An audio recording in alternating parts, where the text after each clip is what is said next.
Let's take a trip back to the summer of 2022. I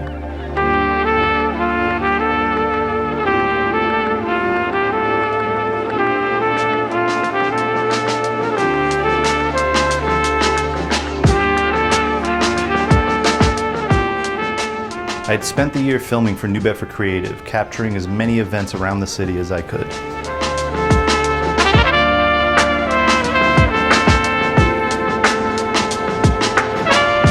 Towards the end of the summer, they brought me on board to an initiative called Creating Connections in collaboration with Arts Midwest. This was an effort to create a national model for engaging communities in public art.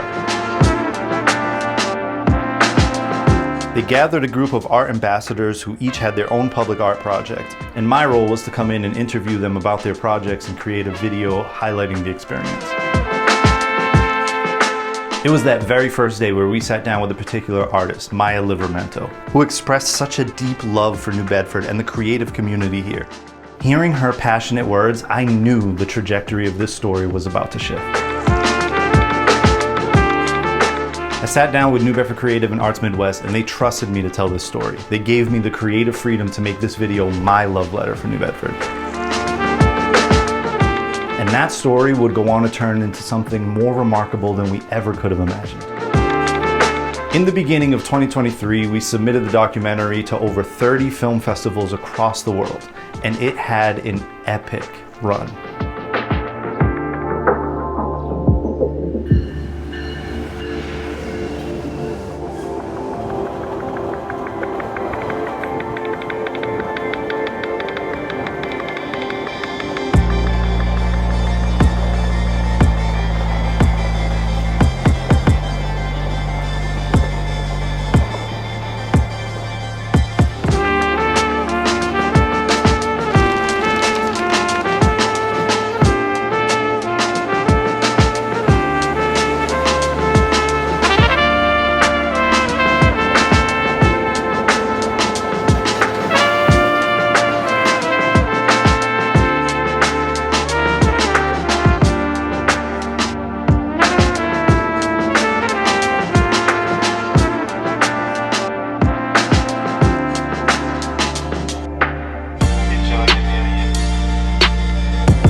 Well, my dumbass was taking video on the train and didn't realize that I completely missed my stop.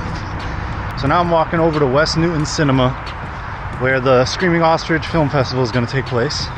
It's like a 30-minute walk, but hey, it's an adventure. I get to see beautiful West Newton that I've never seen before. So, and you know, I was paying attention to like every single stop up until that one. Oh.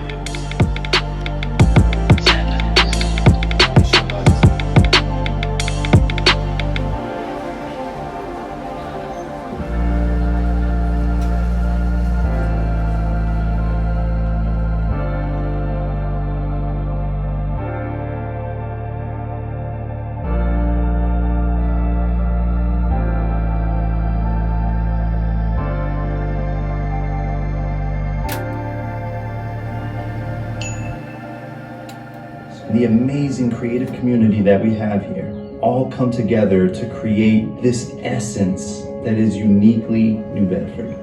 And so, Love Letters took home the award for Best Documentary, one of 3 international awards the film would win. I took a picture with some of the other winners, grabbed a celebratory drink at a local bar, and took my big egg trophy back home, grateful for this experience.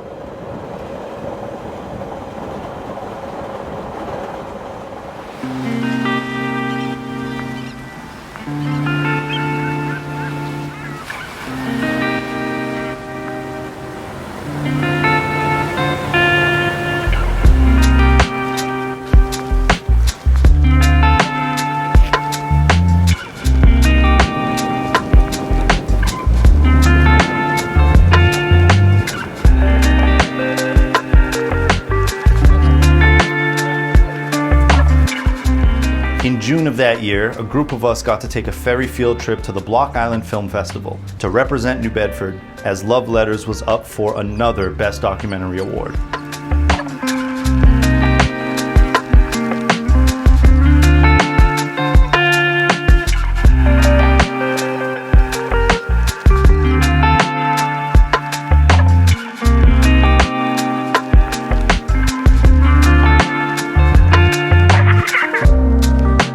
Love Letters screened and got a wonderful reception from the audience. And then Margot and I got to do a Q&A to talk about making the film and just how great New Bedford is. Now don't get me wrong, when somebody compliments my cinematography or my editing, that makes me feel amazing, of course. But the greatest compliment I got in this entire film festival run was, wow, New Bedford looks like a really great place. You made me want to visit. Yes! That's such a great feeling when other people can see the beauty in the city that we love so much. And it makes me really proud to be able to represent New Bedford in this positive light. We got some food and drinks to celebrate, and that was the end of day one on the island. The second day I was there on my own, and the award ceremony wasn't until later that night, so I decided to explore the island even more. I got breakfast at Aldo's, which had the softest donuts I've ever had. I had heard Block Island had an exotic farm, but I did not expect to see camels, lemurs, and kangaroos.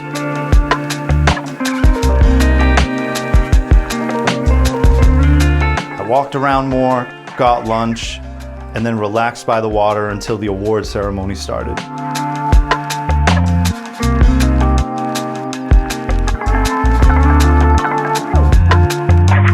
There were a lot of amazing films in that documentary category, so it was a wonderful surprise when Love Letters won the award, taking home another International Film Festival win.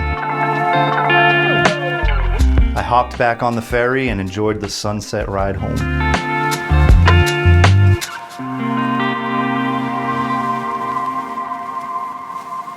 Another fun trip was when I got to spend 4 days in Long Island for the New York Long Island Film Festival. My good friend Rhonda M. Fazio, love you Rhonda, told me I could take a ferry ride from Connecticut straight to Long Island to cut down on some driving.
That whole drive from the ferry to the motel, I just felt a huge sense of gratitude that this film introduced me to so many different places that I might not have gone to otherwise. I had been working so hard and it was nice to take a couple of days off. And after this trip, I can definitely say that I will be back in Long Island again someday.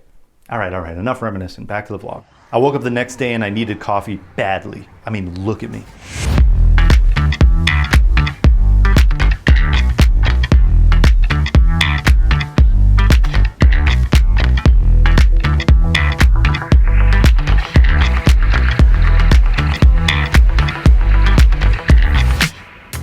The Long Island Film Festival had such good energy to it. Everyone was super friendly and psyched to be there. Love Letters premiered and once again was met with applause and compliments about the city and the people of New Bedford.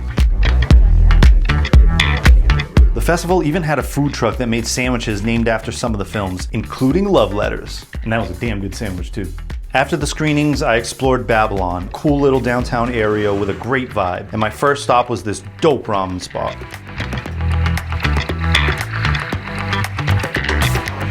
I walked around and explored more until I met up with Rhonda, who's from New Bedford but actually has family in Long Island. What are the chances?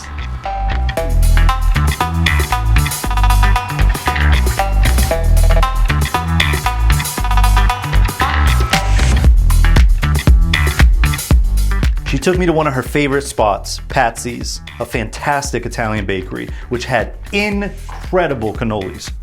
I found this fun little restaurant called the Post Office Cafe. We grabbed a drink and talked some more before I hit the road to catch the ferry ride back home.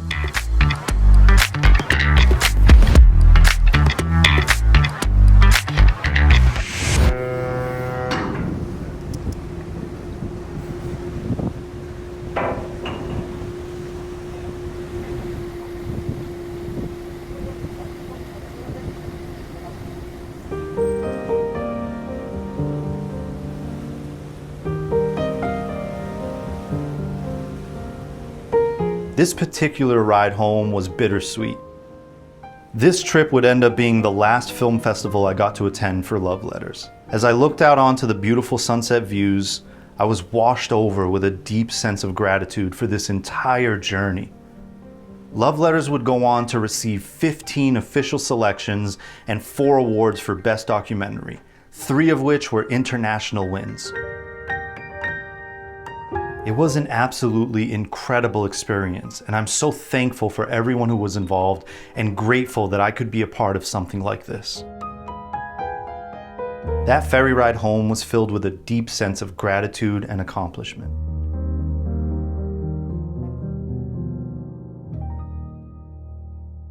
But this isn't where the story ends. I haven't even gone to the craziest part of this film festival journey, my trip back to the motherland, Portugal!